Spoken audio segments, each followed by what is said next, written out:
Hey, you're tuned in to the Jamly Chick, where the rhythm never fades and the conversation just keeps on flowing. So today with us, we have my co-host, Jason Lipo. What's up, everybody? And also today we have Jamie and June from Grateful Web joining us. And then we also have the fellas from Residual Groove and their manager, Doey Joey, joining us today. So we are extremely excited. So come on in and join us. Come on in. What's up? Hey, what's up? So glad to be here. Yes, Joey. Thank you so much for having us. Hey there. Nice to see everybody. Thank y'all for being on. Thanks for coming on and making some time in your busy schedule. We really appreciate it. Yeah, it's great to be a part of this and nice to meet some of y'all for the first time here. Looking forward to having a great chat here. No, for sure. Why don't you guys start it off and tell us a little bit about, yourself so we know about you. Yeah, we're a band. As you said, we're a band based out of Connecticut. Right now we're a 4-piece. We're soon to be a 5-piece. We have been playing since 2021, I want to say. COVID baby. Yeah. COVID baby. Our name has existed since like 2017. In high school, when we were still kind of amongst our hometown, we would, me and him had our own bands. Previn's 3 years older than me. And so we would always want to play together. And, whenever any gig opportunities would come our way and there wasn't really a band to do it, we would usually throw a great group of cats or musicians together and call it Residual Groove. So for probably, let's say, like 2017 through 2020, it was a very loose project, mostly like a collective vibe that we would kind of just name the band when we had some fun gigs that we were just throwing together really good homies to play. So it kind of snowballed, and then COVID hit. And basically, we all just wanted to play, but there was no way we could do that, except there was this one shining light in the darkness, and it was this little bar in Westport, Connecticut called Dunville's, which is right off I-95, right off the Metro North train from New York City.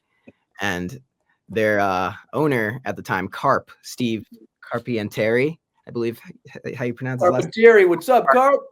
Yeah, what up? Shout out. Against all odds, for better or for worse, we did it. It was probably 2021 by the time we actually did it. So COVID was a little more like settled into and comfortable. We were playing like right in March 2020, like before, like we were doing stuff at that bar Dunville's, and then it hit and we were like, okay, let's take a little break. We were still kind of, we were trying to virtual jam and stuff on programs on computers. It wasn't really working out. And then the one seed of an inkling where there was an opportunity to get out and finally start up again at a small venue. We just grabbed at it, and we called it Residual Groove to start. And it kind of morphed out of another friend's project, and we took the reins and started calling it Residual Groove. And we had our great friend Francesco playing bass at the time, and he's on actually one of the songs on our debut album called Animals. He's the bass player and a great part in that song. So he was the first bass player in that residency. And then we also had Nick Hanna from the band Great Blue on drums. Okay. So I'm sure Goose fans recognize that one. Yeah. The Great Blue. They were actually kind of very inspirational to us back in like 2015, 2014, seeing them at little teen centers and stuff. We saw them open for Moon Hooch. That was like 2013. Also in Westport. Right? Yeah. At Tokay Hall. Yeah. And they opened, and I'll never forget hearing songs like Yeti and Doc Brown for the first. Literally, those two were the two really memorable ones, which is hilarious that Goose carried them over. But I also really remember this brilliant marketing move they pulled at that show, where they were like, "Oh, we're like this close to 1,000 followers on Instagram, and whoever is our 1,000th follower, like at the show, will get a free shirt." So it was like a really interesting like social experiment, almost like people like took out their phones or like refreshing the user $9.99 or whatever the number was, and that really resonated with me, like and kind of speaks to, I don't know who had that idea, but could be a coincidence that, like, Peter's got such a great marketing expertise and Oh stuff. no, you seriously I don't. mean, let's say when we speak of the truth, we're just speaking the truth. Does anyone in your family play? Like, it's just such a beautiful, such a beautiful. Yeah, it's like Our dad played saxophone. We've never heard a note. Yeah, it was Legend.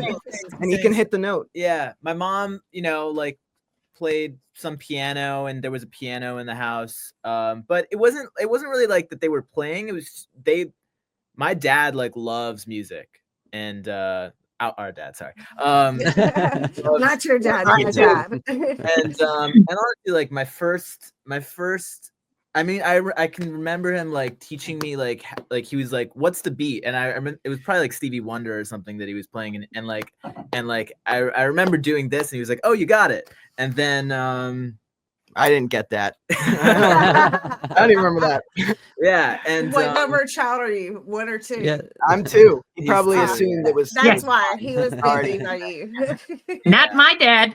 And then I remember like I have this memory of he had, from when he was a kid, he had made a cassette tape of all of his favorite Beatles songs, and awesome. And like I remember, and it was a little old and warbly sounding, but we were in the car, and I remember hearing like Strawberry Fields for the first time, and like just that whole Mellotron intro that strips down, and something you don't need to. You could be any age to know something's like cool and weird about it. Yeah, it was like, this is weird, and then like Penny Lane came right after it, and it was kind of the same kind of texture, and from then on I was like really into.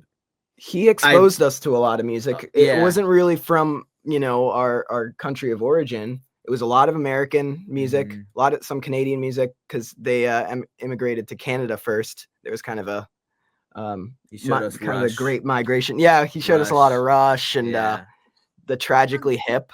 Which is my great Canadian band. Oh yeah, I've heard of the Tragically Hip. I remember when he showed us Michael Jackson on like the music videos. We were like sitting at the dining table with a laptop, and he was like showing us Billie Jean.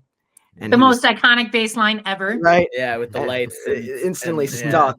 And then he was like, "Oh, you think that I was like, "Oh, that music video is kind of creepy. It's kind of like it's kind of sus. Like it's all very like mysterious." And he's like, "Oh, you really want to see something scary?"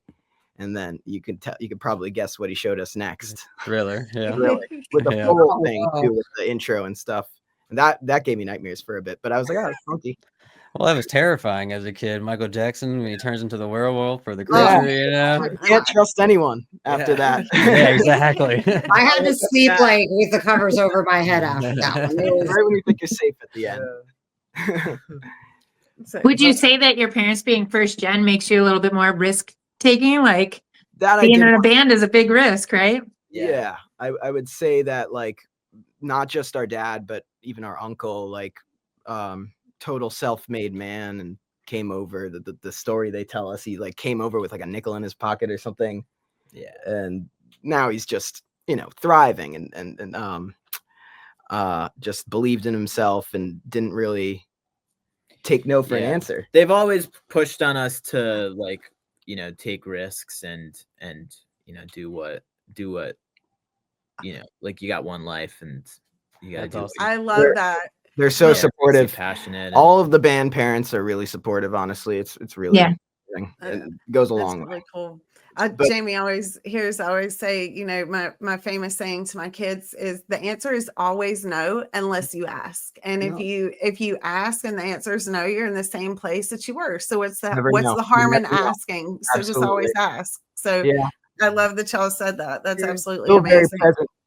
That whole morale is still very present for us, dealing with venues and negotiating random stuff and all that stuff. You really don't know unless you find that ceiling or whatever you want to call it. Exactly. Living and learning. Definitely, most definitely. I also want to mention, sorry. Are you good? Our parents are super supportive, But I think a really cool and important part is they never really bought us the instruments or anything. That's They yeah. paid for some lessons early on, which I quit. Yeah, But they saw that we were making the money for ourselves to go get the things we wanted, and that's still the case, which is pretty cool. It's not like too easy in a way. Like, so you always have to admire a craftsman that works their way up. Like if you were bought the greatest guitar right off the bat, you don't appreciate your way up. that's Exactly. so No, true. that's so true. Yeah. Definitely. Yeah, we both Like, work. Like I teach a lot of music, and most of the band has jobs through the daytime that keeps us pretty busy, and we make our loud sounds at night, and That's But, when the magic. That's when the the magic goal happens. is to play all day, and not think about anything else. But totally. It always looks fun, but people don't see the other side. The hill, the climb up to get there, to get to where you want to get is hard, but it is very respected. And and there's a side that sees that, and then there's a side that doesn't see that. And we're very thankful for y'all's dedication and for your ambition, and for the ambition that your family has brought you to make sure that that you continue this and you continue bringing this, because just like you said, through a COVID band baby, that was a lot. Y'all had to stick with it, and good things have been happening. Yeah. So thanks for saying that, and appreciate this whole podcast, shining a light on this type of stuff, with bands, and how much work goes in. It's Definitely. goes a long So way. growing up, did you when did y'all let's do this together? Like, what did you ever not want to do something together, or musically, or we were so we both kind of started playing in middle school ish, and we both found musicians in our grades. Like we were playing with our respective friends first, and then we kind of under the in the shadows, we would be jamming in the basement. I got you.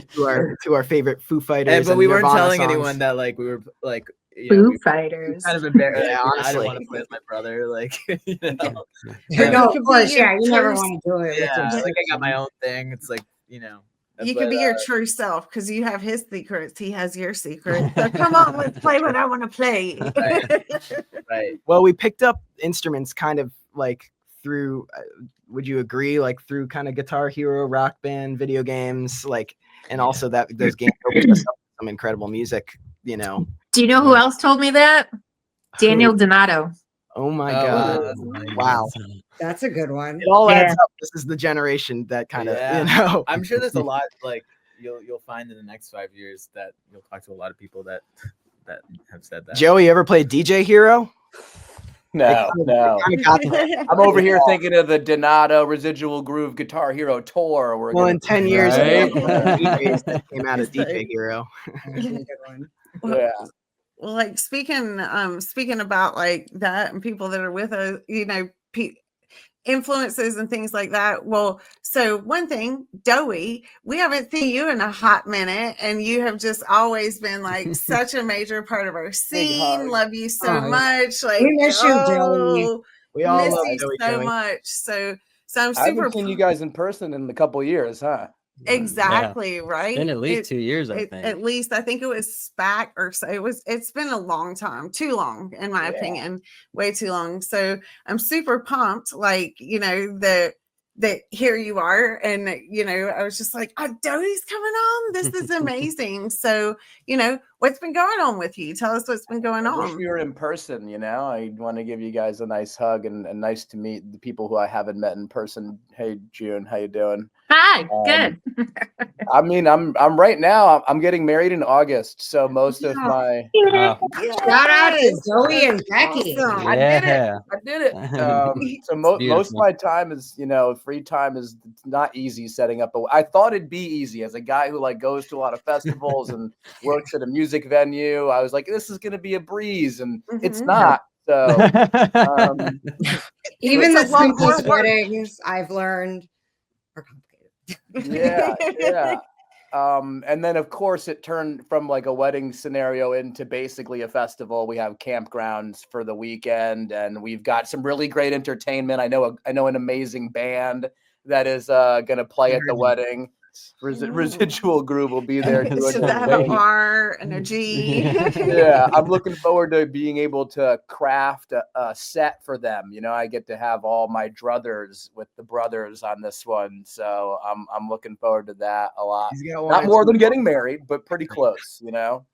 That's But awesome. yeah, doing that, and when I'm not working on the wedding stuff, you know, I'm managing the band and helping them move forward. Like they were saying, we all linked up at Dunville's during COVID. I would like DJ the set breaks and open up for them, just trying to get out of the house. And then as that grew and more people became, you know, started coming, I think it was one night where like I was like, everyone give me your car keys. We need to move the band's cars out of the parking lot, and because we need more room for people to come in. And I look back at that, that's when I really started managing them. You know, but it just made a lot of sense. The team is really passionate. They got everyone that's in the band is amazing to work with, and it's like it's a family thing. Like, you know, there couldn't be anybody else I'd want to have in my wedding doing music. So just it made all the sense in the world. And then the same kind of trajectory, I started working at Park City Music Hall in Bridgeport, Connecticut. So that gave me a lot of insight. Look at you. Yeah, not a bad Shout out to Park COVID, City, you like know? one of the best music venues on the East Coast. They Oh, have thank you. They have the best lights for like that size of club. They have food. It's literally the whole deal. Like The whole I talk shebang. so highly of that place. It is the best venue. And what a better place, like with what you're doing, like, you know, managing the guys and stuff, and to be working at a place like this. It's just all the observation, all those things that you see that's only going to improve the things that y'all need to do and the ways that y'all work together and the things that you know that you can do. So it just makes it even more of a team that comes together, and like the beautiful aspects. But you're building the community and making it more. I mean, you've always been such a central part of the community, and now just to add this on top of it, it's like you keep adding. I thought it was just the cherry that you could add on top, but obviously there are more toppings that can go on top of it. Got the sprinkles now. Yeah, I mean, you guys met me like DJing Goose shows, and I mean, I don't, not that I'm not DJing anymore, but that I don't even know if that's going to be my calling. And you know, as the road goes on, I find myself in a situation where I love like promoting music and, you know, letting people know about what great shows are happening and curating shows. And there's a magic to that. And it really allows people who are truly artists that are writing their own lyrics and writing their own music, like focus on that, do that. You shouldn't be worried about how like this is going to get pushed on Facebook. Let someone else, let me do that for you so that you guys can focus on, you know, the music part of it. And I think that's kind of like where I see myself, you know, as the road keeps going, you know, down. But I didn't want to move forward without, you mentioned the lights at Park City, which is great because Adam is our lighting director there, but Andy is the Residual Groove lighting director, and he also works at Park City. He lives 2 floors above me, so it's like it is such a family thing, like you said. You know, we're all right here. We're hanging out. I can go. It always feels like so much love going there. Like I wish I went up there more often, but man, I just feel so much love every time I walk into that venue. Yeah, we got some fun stuff coming on, and I mean that's what drew me to it. I got asked to help out with like some small stuff there. I had like 5 hours a week, and now I'm a full-time employee of the venue. And I'm there almost every day. Wow! Shout out to Doey Joey, like yes. Shout out to Park City, the Torres family, and you know all the people that I work with over there. They take really good care of me, and you know. If you can get a job at a music venue, we want to get them on the podcast too because they are super interesting. Great, yeah, they got a lot going on. You know, John's like the mayor. You know, so, it's a big job to be the mayor of the music community. If he's not the mayor of just the town, but the music community too, yeah, it's a big job. You know, COVID happened, and it used to be the Acoustic Cafe, and it would look like that may have gone somewhere. And I feel like if that did, Black Rock would not still be the neighborhood that it is. Like you know, you're saying you visit, you feel. That's what made me move here. I came to visit for the weekend, and there was like music both nights, and there was like a jam band, and you could walk to another show, and you wake up in the morning and go get breakfast, and it's all the same people that were out the night before. And I went back to Brockton, Mass, and was like packing my boxes. Oh, I know where I belong. The best. Mhm. Like Yeah, people it's don't know that around the country, but oh my God, Connecticut, I get jealous when I see. the I've got FOMO of all the collaborations. Connecticut scene. I'm like, Oh really? yeah, and it's like a Tuesday night, and I'm just like, We've had people move here for it, you know, just for it. That's Yeah. That's me, awesome. you know? Well, that's I'm all a I prime hear. example. Yeah. So with going back to your artistic view with the lyrics and lyric writing, who would say be your main influence on your writing? Lyrics specifically. Yeah. Ooh. Oh, lyrics specifically. Hmm. Good That's one. tough. I mean, like I almost want to say, like, I mean, there's so many people that I admire lyrically. But it's really hard to, because they have their own experiences that they're drawing from. And like I think the biggest thing that I could take away from them is learning how to draw on my own experiences and feelings and like Mhm. and perspective. But I guess like if you I love Joni Mitchell's lyrics. I That's love awesome. oh man. I love Paul Simon for me. Yes. Nice. Mhm. nice. Yes. I want to see him at the Beacon in June. I'm very, very stoked. Very cool. Nice. Oh wow, I didn't know he was playing. Yeah, he's doing like a random little run. It's probably already sold out, Jade. Don't worry. Oh yeah, no, I'm not. My pockets are a little too light for. Paul Simon. I'm definitely stoked on vocalists who've clearly found a way to use their voice as an instrument. You know, Yeah.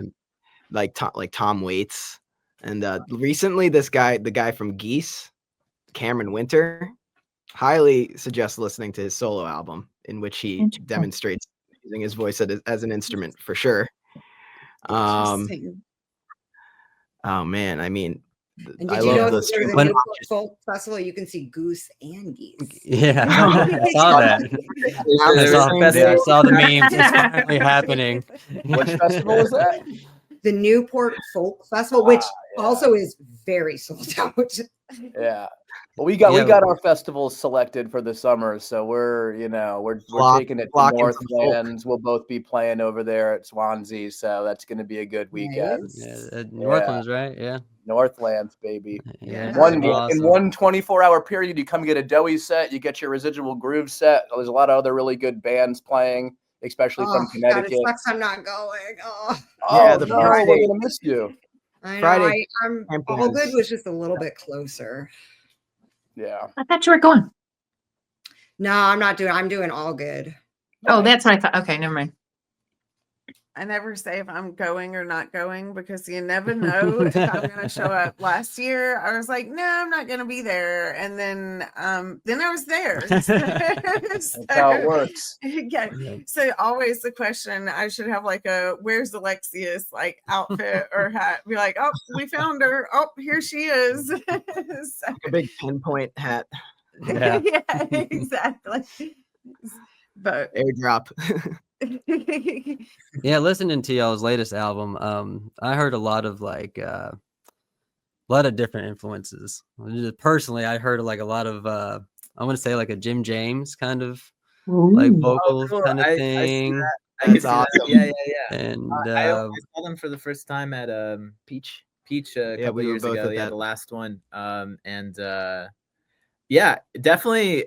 I can see how you could like the sound is kind of the textures involved are very yeah, but I mean, Were you talking more in the music of it, the instrumental vibe? no, the vocal, cool. like they're the harmonies and the higher end, Wow. stuff. Like I appreciate definitely, that.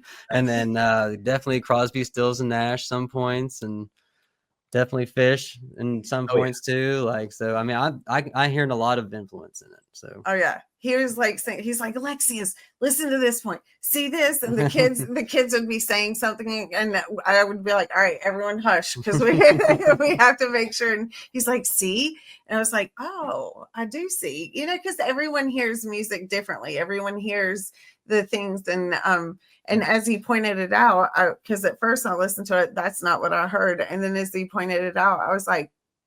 But it was, I'm not saying it was overpowering, because you still have your ultimate individual sound to where it's, I mean, not a lot of bands sound like y'all, and you're very unique. Yeah. I want to mention Previn did all the mixing on that album and a lot of the production work behind the sonic textures and quality and mixing of everything. It's definitely very good. Very well done. Wow. We love being self-sufficient. Yeah. That's the name of the game, you know. Yeah, you know. It's also just I've really respect artists that you know, that do it all themselves, because the production aspect can be like an extension of the song itself. And just like where you're like all the little Easter eggs that you can add in there in order to reinforce and extend what the song really is, rather than it just being like, oh, this is a vehicle to get the song to the listener. Like, that's all part of it. So yeah, like we were up till 5 a.m. on Christmas Eve finishing that out. Yeah, we had like a deadline, and we were like, it keeps giving. It was intense. Yeah, we booked ourselves an album release show at Park City, which was amazing, but deadlines. They'll get you every time. But that's absolutely amazing. And we were talking about it, I think, with Fireside Collective, about how with one album that they did have a producer, and then with this last album that they had, that they chose not to have a producer, because sometimes producers will push records in complete different ways than what you envision, and you are the artist, and you're just like, okay, wait a minute, you know, we're hiring you to come in and do what we envision, and to help encompass or help encompass or collaborate, but then it goes like total different ways. So this has been something very interesting, because also we hear a lot of complaints from different albums that are coming out, you know, and also, but it's also cool because certain artists are purposely doing it. They're able to play with that side that they're not able to play with on stage, because they are expected to be in this box. And if they're not, people are going to be furious about it. So it's all that way of like, do you want to play with it this way, or do you not want to play with it that way? So it's really cool to hear how y'all decided how y'all wanted to approach it, and that's how y'all approached it this time. So it's really cool. And yeah, I mean, I think there can be like huge benefits to working with the right producer. And I think it's like as important as a band member, because really, like, the producer's role is to take an artist's idea and turn it into a song, like a recorded piece. And I think like there's a lot that's between that, and it can really make or break a song. And in the way that like we experience songs, like, oh, I'm hearing a recording, I'm hearing it on Spotify for the first time. I, you know, like if the producer does a good interpretation of it, like, it can really extend what things that the artist couldn't do or like never thought to do. And then on the other side, it could kind of like dilute what the essence of it is. So you can Great example is Marcus King's new album that he worked with Rick Rubin on. I mean, there's a producer that brought out, like, as if Marcus King isn't soulful already, but he really brought that like vulnerability that was he's went through effective. A couple different producers at this point. I know he worked with Dan Auerbach from the Black Keys, and you've kind of heard his sound be kind of put into those environments. It's cool. It's kind of a cool study in the effect that relationship can have. I've heard some great songs off that recent album. I got to check out the full thing though. What's it like producing your brother? Yeah, good question. Yeah, I know that's the question. No, I mean it is really collaborative. I'm like I think that we both have the mindset of trying to get the best, the absolute, like make the song the best that it can be. And when we say best, like how can we like really do the song as much justice as possible? And so like there are a lot of like we're really humble about it. We like it's very. We're also all pretty much everyone in the band is a multi-instrumentalist. Like almost everybody plays everyone else's instrument in a crazy way. So we're all very like fluid, trying to be in touch with everybody else's parts, and it's almost like the only thing is that like we're physically playing our own instruments, but we're all really like sculpting each other's parts. Yeah, that can be a good and a bad thing. Yeah. You guys have any help with that? Ever been to like? No, it's not like I don't think we've never experienced a downside to that. I think it's that's good. That's awesome. Some people might like get in their head of like, like if you're thinking that it needs to be like at a quarter rate, and another person thinks it needs to be at an eighth, and like you're trying to be like, no, listen to why I'm saying this, and someone might be insecure about that, and like whereas they might at that point be like, oh, I hear what you're saying. I understand why you're saying, do it at that. So it also depends on the communication between the team, which shows that y'all have number one. Yeah, it's like just patience and hearing each other. Waiting till you understand what the other person's really getting at. Yeah. Like if you don't, then like you gotta like shove aside any frustration and be like, just like hope for that patience to be the priority. Right. Exactly. Okay, I want this. I had this. Yeah. Exactly. And it's good that you have Doey as the manager too, to be like, man, he just wants the best for you. Like, it wasn't anything personal. It's just trying to make that take that song from here to here, and that's what you also have to have a good manager to be able to squash those things. So yeah, so that's awesome. I'm super excited for you guys. Everything that I've heard, and because we're obviously from the South, we Doey, that's something that me and you need to talk about to get y'all down here. Get y'all down here. Get y'all down here to us and stuff. I'm overdue for a visit to Houseplant, Yeah. Well, actually, Houseplant is in Louisville. We're in North Carolina. So okay. I'm in Chicago. There we go. So we just need to get this, and then y'all bring Jamie with you. Make sure that Jamie is not left behind. Yeah. Well, actually, I get the pleasure of seeing them because they are playing the Mercury Lounge in a couple weeks. Yeah, let's plug some Resi shows. Yeah. What are y'all some of y'all's dates coming up?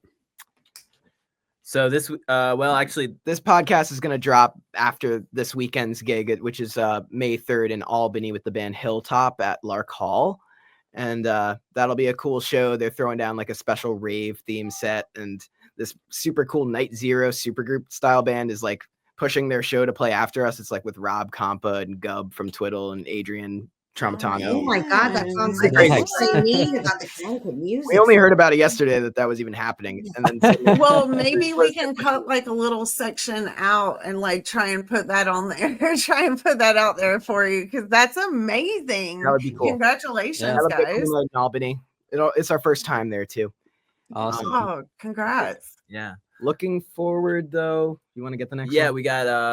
We got a hometown show May 17th at Park City Music Hall. It's a Saturday with the band. Yeah, it is. Yes, it is. And for that show, we're actually the bassist from One Time Weekend, bassist and singer Ian Darkangelo is playing bass in our band. Shout out to the other members of your band. Henry Thomas, the best dude on drums. The best Garrett dude. Halstead, percussion. percussion the total man. Electronic things. Yeah, and he's an English teacher, so his lyric help is actually. There you go. Yeah, we've done some cool lyric sessions. It's pretty dope, honestly. It is dope. And then after May 17th, we have May 21st at Mercury Lounge in New York. Nice. That's with the band Rado. Oh, very cool. Grateful Web's done a podcast with Rado lots of times. Nice. They play around 9. We're playing late. So this is for the late nighters. We're playing at 11 p.m. at Merc Lounge. Night owls. Cool. Yes. And that's when the best stuff comes out. I will say. Yeah. Like late night. That's late night, midweek. Oh man, that's the best. It really is. I'm not gonna lie. I totally agree. I love it. I think good it's jams go down. If you don't use the sick days, you lose them. Take off. That's right. Good point. We love our late those of night us studio that don't jams get too. sick or something. I don't know. I did want to mention the Park City show might have we're going to have some special stuff going down since it's a hometown gig. Joey just had the great idea the other day of us doing a little pre-show acoustic in the back room. Is that confirmed? Can I even say that? You know, we might be doing some fun stuff before with both bands, so keep an eye out for that. And also Residual Groove is going to kind of reprise a bit of a prog rock themed set that we pulled off last year as part of a Park City residency. So leaning into kind of one-time weekends, more heavier stylings. We're going to kind of pull from our heavier stylings that night too, and maybe bust out some covers from last year's residency. Thinking like Tool, thinking nice. King Giz, you know. Wow, you guys really cover the gamut. For real, that's what I was just thinking. Our drummer loves Tool too. Yeah, and I've been into heavy music recently, so it's from Paul Simon to Tool. Yeah. Well, that's awesome. Absolutely. The spectrum is amazing, and that's the best part. So, full spectrum jam. And then we're at Northlands in June. Shout out to we're playing at noon. Yeah, what day? Playing? Friday. Awesome. What time are you playing on Friday? 12 to 1. Yeah, start your day off the right way. Bring your coffee, bring your orange juice, come on over and hang with us. All out of your tent. Yeah, I'm gonna believe just roll over in your sleeping bag. It's gonna be a long day. Residual Groove at noon, and then I'll be going on at midnight that night. So high noon and low noon. There you go. Yeah, looking forward to it. You know. Lots of great Connecticut bands in the campground stage that day. I know Eggy's on the bigger stage too. Love those guys. Love all the Connecticut bands up there. You're making me have FOMO already. Like it's just gonna get worse as it gets closer, and then I'm having it majorly right now, and then it's just gonna get continuously just. Oh my gosh, I gotta get there. Is Becky going?